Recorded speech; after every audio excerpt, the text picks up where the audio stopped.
नमस्ते, मी रोहिणी काको. प्रतिसाद या यूट्यूब चॅनलवर तुम्हा सर्वांचं हार्दिक स्वागत आहे. माझा हा जर व्हिडिओ तुम्हाला आवडला असेल तर लाईक करा, शेअर करा, सबस्क्राईब जरूर करा. धन्यवाद.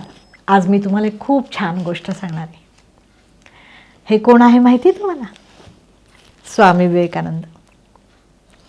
हे पुस्तक माझ्या मैत्रिणीने दिलं मला आणि हे 84 सालचं पुस्तक आहे.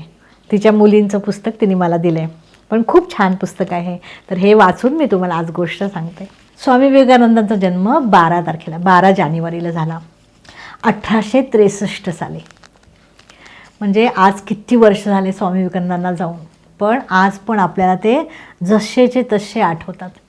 कारण ते अतिशय हुशार, अतिशय बुद्धिमान आणि त्यांची शरीरयष्टी पण छान होती. म्हणजे ते पण त्यांनी कमावलं होतं. खूप ते व्यायाम करायचे, त्यामुळे त्यांना शक्ती पण खूप होती आणि ते गाणं पण खूप गायचे छान. ते खूप म्हणजे सगळ्याच दृष्टीने खूप चांगले होते आणि एवढ्या वर्षांनी आज पण ते आपल्या जीवनाला मार्गदर्शन करतायत. स्वामी विवेकानंदचे जे वडील होते त्यांचं नाव होतं विश्वनाथ दत्त आणि आईचं नाव होतं भुवनेश्वरी देवी. ते दोघं पण खूप चांगले होते. वडील त्यांचे वकील होते. वकील म्हणजे काय माहिती आहे मुलांना?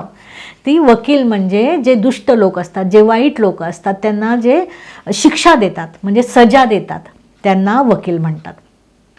आणि त्यांची जी आई होती ती खूप हुशार होती. ती काय करायची की रामायण, महाभारत, वेद, उपनिषद हे सगळं वाचायची ती आणि ती वाचून स्वामी विवेकानंदांना त्याच्या गोष्टी सांगायची. त्यामुळे स्वामी विवेकानंदांना लहानपणापासूनच देवाबद्दल खूप प्रेम होतं आणि ते पण स्वतः खूप वाचन करायचे. त्यांना जी बुद्धी दिली होती देवाने ती फोटोग्राफिक मेमरी होती. म्हणजे एकदा वाचलं की त्यांना लक्षात राहायचं, इतकी छान त्यांना बुद्धी देवाने दिली होती. तर असे होते स्वामी विवेकानंद. आज मी तुम्हाला त्यांच्या काही गोष्टी सांगते. तर त्यांना लहानपणी देऊन टाकायला फार आवडायचं. त्यांच्या तिथे ना भिकारी लोक यायचे. भिकारी म्हणजे काय की ज्यांच्याकडं खायला नाही आहे, प्यायला नाही आहे, घर नाही आहे, कपडे नाही आहे, अशा जे लोक असतात ना त्यांना भिकारी म्हणतात. संन्यासी लोक यायचे त्यांच्या दारापुढे आणि ते काय करायचे, त्यांच्या हातात जे येईल ते देऊन टाकायचे, त्यांच्या हातात जे येईल ते देऊन टाकायचे. अशी त्यांना सवयच होती. मग ते बाहेरचे लोक, घरातले लोक सगळे त्यांना रागवायचे, तरी पण ते ऐकायचे नाही ना. पहिल्यापासून त्यांचा जो स्वभाव होता तो दान देण्याचा होता, देऊन टाकायचं सगळ्यांना, असा त्यांचा स्वभाव होता. ते सगळं देऊन टाकायचे. तर एकदा का त्यांच्या आईने त्यांना काय केलं की घरामध्ये त्यांना हे करून ठेवलं, एका खोलीमध्ये कोंडून ठेवलं.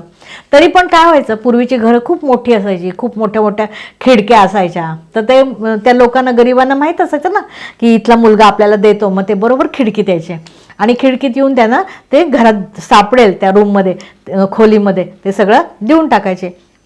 एकदा काय झालं, त्यांना काही सापडेच ना त्या घरामध्ये. तर त्यांच्या घरामध्ये एक मोठी ट्रंक होती. ट्रंक म्हणजे मोठी पेटी लोखंडाची. ती पेटी उघडली, त्याचे सगळे नवीन कपडे होते. त्यांना काय सापडलं, एक शाल सापडली. तर त्याची शाल घेतली नवीन आणि त्या जो भिकारी होता, जो संन्यासी होता, त्याला त्यांनी देऊन टाकले. म्हणजे त्यांना देण्याची वृत्ती, दानत खूप होती. म्हणजे त्यांना असं स्वतःला काही पाहिजे असं कधी नसायचंच. म्हणजे ते स्वार्थी नव्हतेच, त्यांना द्यायलाच फार आवडायचं. दुसरी गोष्ट आहे नागाची गोष्ट. त्यांना लहानपणी ध्यान करायला फार आवडायचं. स्वामी विवेकानंद त्यांचं लगेच ध्यान लागायचं आणि ते काय करायचे, ध्यान खेळायचे. सगळ्या मित्रांना बोलवायचं, एका खोलीमध्ये एक फोटो ठेवायचा, तिथे उदबत्ती लावायची आणि सगळ्या मित्रांना घेऊन ते ध्यान करत बसायचे. मी एकदा असंच ते ध्यान करत बसले होते. सगळे मुलं बसले, ते बसले, पण ते मुलं काय करायचे, असं बघ, असं बघ, असं डोळे छोटे छोटे उघडून बघायचे. आणि मग त्यांना असं वाटायचं, अरे की बिले तर बसलाय असं ध्यान करत आणि हे मुलं मात्र अशी बघ. लहानपणी ते रामाचा फोटो ठेवायचे, रामाची मूर्ती ठेवायची समोर आणि त्याचं ते ध्यान करायचे. तर तिथे रामाची मूर्ती होती आणि सगळ्यांच्या समोर एक नाग असा येऊन बसला आणि नाग येऊन बसला. सगळे मुलं घाबरले त्या नागाला बघून आणि सगळे पळून गेले. मुलं त्यांचे मित्र सगळे पळून गेले आणि एकटा जो बिले होता तो ध्यान करत बसला. त्याची आई लहानपणी त्यांना बिले म्हणायची, नरेन म्हणायची. तर त्याचं नाव लहानपणी वीरेश्वर ठेवलं होतं, कारण त्यांची आई शंकराची भक्त होती. त्यामुळे त्यांचं नाव शंकराचं ठेवलं होतं. तर ते काय होतं, लहानपणी त्यांची काही गंमत व्हायची, त्यांना खूप राग यायचा आणि खूप त्रास द्यायचे ताई, खूप त्यांना म्हणजे खूप पळायचे, धावायचे इकडं तिकडं, असे शांत बसायचेच नाही ते लहानपणी. तर त्यांची आई काय करायची, एवढं मोठं भांडं घ्यायची किंवा असं पाण्याचं भांडं घ्यायचे मोठं, म्हणजे आपण हंडा म्हणू असं, आणि ते हंडा घेऊन पाणी घेऊन त्यांच्या डोक्यावर ओतायचे आणि मग डोक्यावर थंड पाणी पडलं की बिले शांत व्हायचा, त्याशिवाय तो शांतच व्हायचा नाही. असा तो खट्याळ होता किंवा रागिष्ट होता, असं त्यांच्याबद्दल सांगतात. त्यांचं घर जे होतं ना, त्या घरासमोर एक खूप मोठं झाड होतं आणि त्या झाडावर आहे ना काय व्हायचं की हे मुलं काय करायचे, सगळे गोंधळ करायचे, दुपार असो संध्याकाळ असो, ते झाडावर चढायचं उड्या मारायच्या, झाडावर चढायचं उड्या मारायच्या, असं त्यांचं खेळच होतं. म्हणजे हे बिले आणि ते नरेन म्हणजे सगळे मित्र सगळे खूप खेळायचे, खूप व्यायाम करायचे, खूप खेळायचे, म्हणजे त्यांना काही हेच नव्हतं, लिमिटच नव्हतं खेळायला. मग ते खेळायचे तर झाडावर चढायचे. पण काय होतं, घरातले त्यांचे आजोबा होते, एक आजोबा होते तिथे, ते आजोबा काय म्हणे की तुम्ही जर ह्याच्यावर चढले आणि उड्या मारल्या तर ह्याच्यावर एक ब्रह्मराक्षस राहतो आणि तो ब्रह्मराक्षस तुमची मान पकडेल, तुम्हाला मारून टाकेल, असं त्यांना भीती दाखवली. आणि सगळ्या मुलांना असं वाटलं की आता आपल्याला राक्षस पकडेल, भूत पकडेल, असं सगळ्या मित्रांना वाटलं. सगळे मित्र घाबरून पळून गेले आणि बिलेने काय केलं, असं बघत राहायला झाडावर, कुठे भूत दिसतंय का, कुठे राक्षस दिसतोय का, असं सगळं झाडावर बघितलं.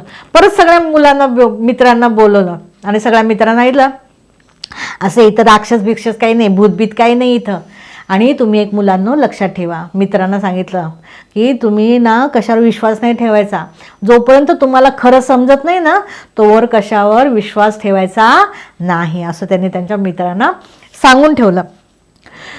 असं ते अजून एक गोष्ट आहे की ते एकदा ह्याला गेले होते, वाराणसीला गेले होते, म्हणजे काशी, वाराणसी म्हणजे काशी.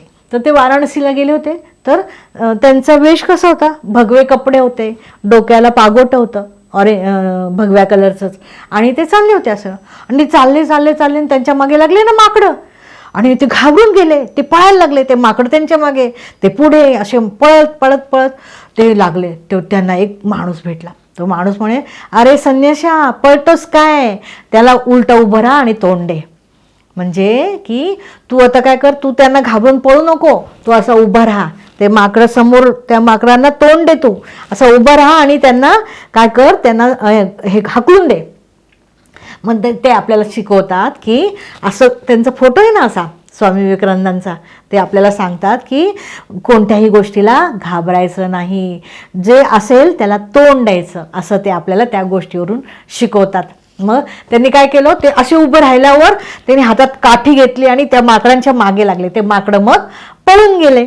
अजून एक गोष्ट सांगते, एकदा राजस्थानला ते गेले होते, एक ट्रेन होती आणि ट्रेनमध्ये ते बसले होते, ते या सीटवर बसले होते आणि इंग्रज लोक तेव्हा होते, ते इंग्रज लोक ह्या बाजूला बसलेले. ते इंग्रज लोक फाड इंग्लिश बोलायचे. त्यांना माहीत नव्हतं स्वामी विवेकानंदांना पण इंग्लिश येतं, कारण ते तेव्हा BA झाले होते, ग्रॅज्युएट झाले होते, आणि त्यांचं एवढं शिक्षण झालेलं होतं.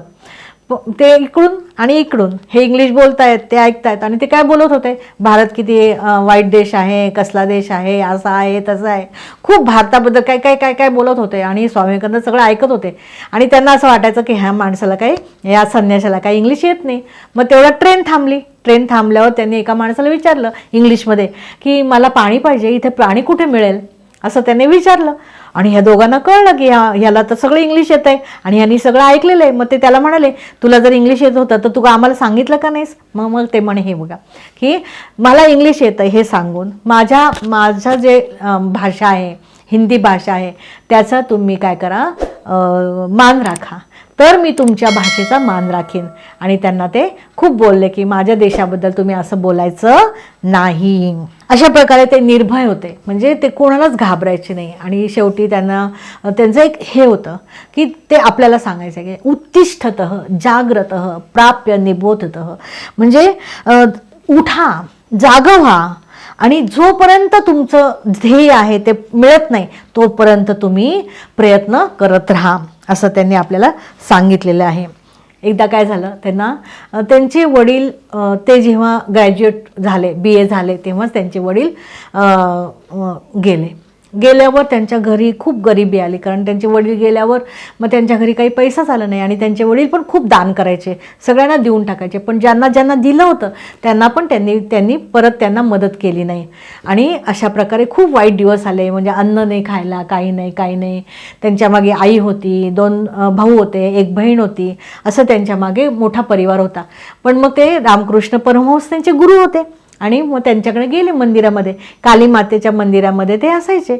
मग ते गेले, मग ते म्हणाले की माझे वडील गेले, आता मला अन्न खायला नाही, खूप आता मला काय करू मी. तर ते म्हणे की तुला काय पाहिजे. म्हणे मला अन्न, वस्त्र, संपत्ती असं पाहिजे म्हणे मला. पण मग रामकृष्ण परमहंस जा ना म्हणे, काली मातेला माग ना तू, ती देते म्हणे. मग ते गेले मंदिरामध्ये आतमध्ये आणि देवीला म्हणे आई मला ज्ञान दे, वैराग्य दे, भक्ती दे. म्हणजे ते बोलूच शकले नाही की आई मला अन्न दे, वस्त्र दे, निवारा दे, मला संपत्ती दे, पैसा दे, सोनं नाणं दे. ते काहीच म्हणू नाही शकले, कारण त्यांचं मनच तसं नव्हतं. मग परत बाहेर आले, रामकृष्ण परमहंसाला ते म्हटले की तू काय बोलला. ते म्हणे मी ज्ञान, वैराग्य आणि भक्ती मागली. नाही तू परत जा आणि परत देवीला माग म्हणे तू, काली मातेला, मग ती देते म्हणे आपल्याला. मग ते परत आतमध्ये गेले देवीकडे. मग परत म्हणे आई मला ज्ञान दे, वैराग्य दे, भक्ती दे, असं म्हणून परत बाहेर आले. मग ते म्हणाले की जा आता, परत जा. मग परत गेले आतमध्ये, परत ते काहीच मागून अन्न, वस्त्र, निवारा काही मागितलं नाही त्यांनी परत देवीला म्हणे आई मला ज्ञान दे, वैराग्य दे, भक्ती दे, एवढं म्हणून ते बाहेर आले. आणि आपल्याला माहिती आहे की अमेरिकेमध्ये ते जेव्हा गेले तेव्हा सर्वधर्म परिषद होती तिथे शिकागोमध्ये. तर तिथे सगळ्यांना काय म्हटले माहिती आहे, माझ्या अमेरिकन बंधू आणि भगिनी, आपण सगळे एकमेकांचे बंधू भगिनी आहोत. आणि अशा प्रकारे त्यांना 2च मिनिटामध्ये त्यांनी इतक्या टाळ्या घेतल्या आणि पूर्ण सभागृह गाजवलं. आणि आपलं जे गीतेचं ज्ञान आहे ते पूर्ण जगामध्ये त्यांनी सांगितलं. आणि त्यांनी सांगितलं भारताजवळ काय आहे, तर भारताजवळ श्रीमद भगवद्गीता आहे, वेद आहे, उपनिषद आहे, सगळं आहे. अशा प्रकारे त्यांनी संपूर्ण जगाला ज्ञान दिलं आणि सगळ्यांना सांगितलं त्यांनी निर्भय राहा. धन्यवाद.